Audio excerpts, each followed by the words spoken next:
Hey guys, welcome back to MMA Library. Today in MMA and UFC news, Terrance McKinney calls out The Rock for ignoring criticism over a shoe deal with the UFC. Here's what Terrance tweeted. Dear The Rock, I wrote to you but you still ain't calling, LOL. Nah, but for real, this is definitely the problem. Rock was a cog in the machine of the WWE, so he knows what it's like to get told what to do, so you'd think he wouldn't turn around and do it to someone else, but here we are. Michael Chandler recently said that if you get caught with Poirier's 4-ounce gloves, you're probably going out. Here's what he had to say in a recent interview.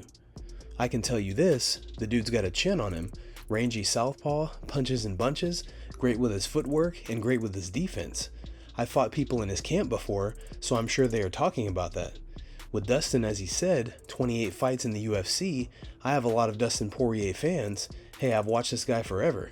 We are two guys who have been in this game for a very long time. Last fight was last fight, and this fight is going to be something brand new.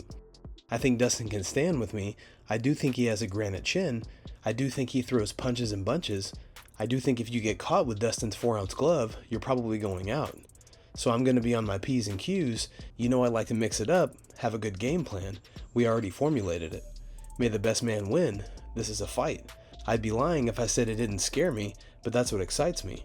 Every time we step in the octagon, it's a scary opportunity, and that's what wakes me up early in the morning. In a recent interview, Chael Sonnen suggests recent comments made by Cormier about Khamzat may be true. Here's the clip. Daniel Cormier had a quote. He said, I think that Daniel was talking with Helen Yi.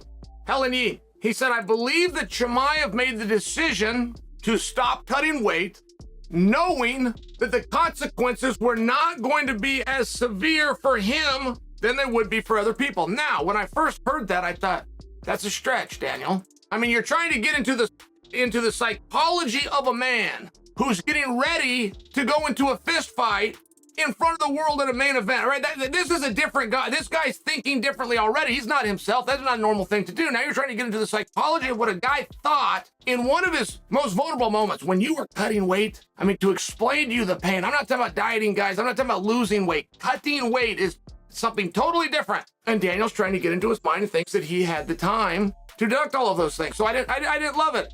Sat down, I'm going to give Daniel, I'm going to poke him in the chest. Give him a hard time. I started thinking about it. No, wait a minute. Daniel makes a very interesting point, doesn't he? Daniel makes a very interesting point, and this one went past me. Chimaev was not fighting for a belt. That wasn't on the line. Chimaev didn't even screw up a main event. Whether they mismatched him or not, they could have made that fight 8 pounds different. Do it all the time.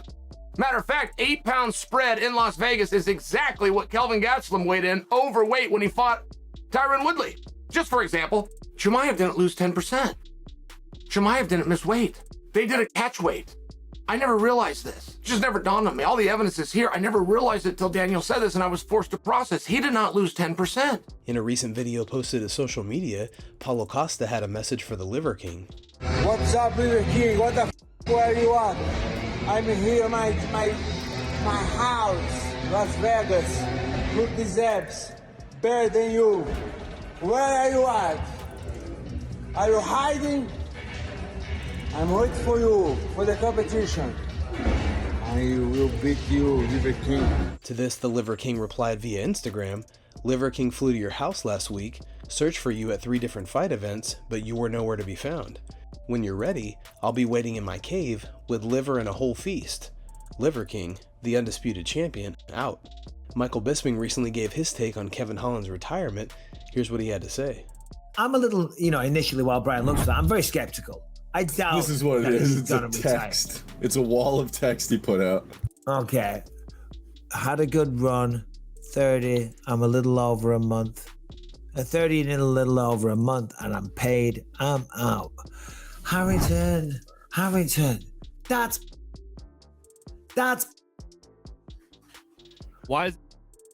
Because if Kevin Holland's a great fighter, he's very, very well known. He was the 2020 fighter of the year, as you just said. He's a fan favorite. He's making money. He loves shiny things. I'm talking about gold and jewelry and stuff like that. And he wants to buy a lot of it more. And he's in the prime of his life. If he was quitting, walking away, he would at least, jazz it up a little touch, as opposed to using a font last seen on an Atari game system. I mean, what is that font? Do you know what I mean? There's no way. He's a very stylish guy. He's not announcing his retirement in the font from a ZX Spectrum. Do you know what a ZX Spectrum is? Never heard of it. Bro, you don't know the 80s systems. ZX Spectrum, yeah, or a CPC. Amstrad 6128. You used to have one of those back in the day. Anyway, yeah.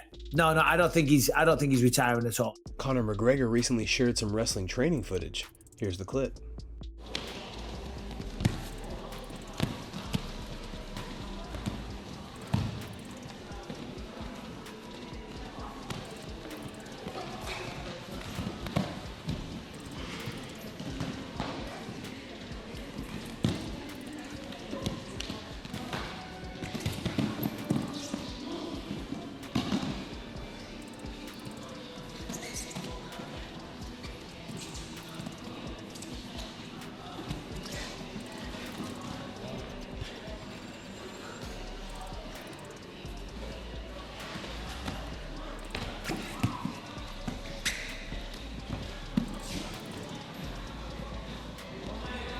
Mike Perry recently spoke about the possibility of Nate Diaz joining him at BKFC and a possible future fight against him. My first initial reaction was, I don't know if that's where he's going, where his ideas are, because he said he wants to go take over other sports, as far as he wants to be like the Dana White of an organization, or the David Feldman of an organization, and run the show and show people how to do it. But I mean, I think he also said things where he's still got a lot of gas left in the tank.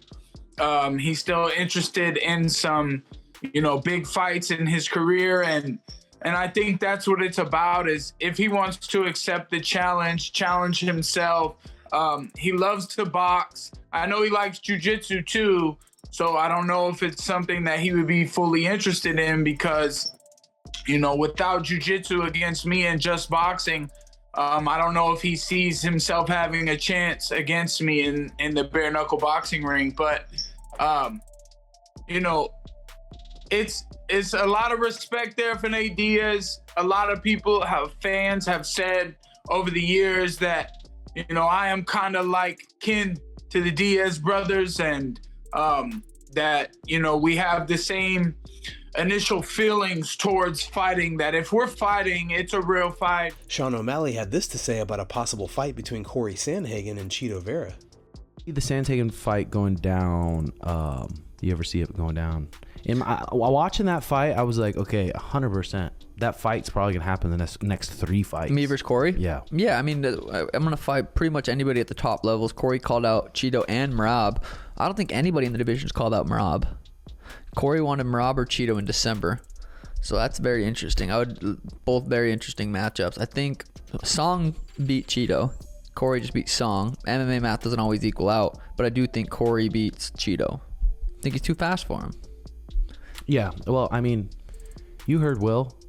Maybe I shouldn't say Will, but he's just like, at the beginning of the fight, you and Chito, you were dancing on him, pecking around. I hope the you and Corey fight happens. I mean, it will. It's gonna. Yeah, when it does, it's gonna be fun preparing for that one, and it's gonna really show you the difference in athleticism, because both your guys' skills super high. He's got a ton of tricks. He's very good. I mean, you're gonna see the different level athlete, I think, when you and him fight. Yeah. The different speeds and the different precisions and the different counters. Like, it's one thing I think you do, like I said yesterday, you counterpunch way better than him. You knock people out going backwards, and you knock people out with your counters. He doesn't really counterpunch that much. He covers and gets out of range, which is good too. Yeah. Guys, thanks so much for checking out the video. If you like the content we do here on this channel, don't forget to like and subscribe to MMA Library for all the latest MMA and UFC news. We'll see you in the next video.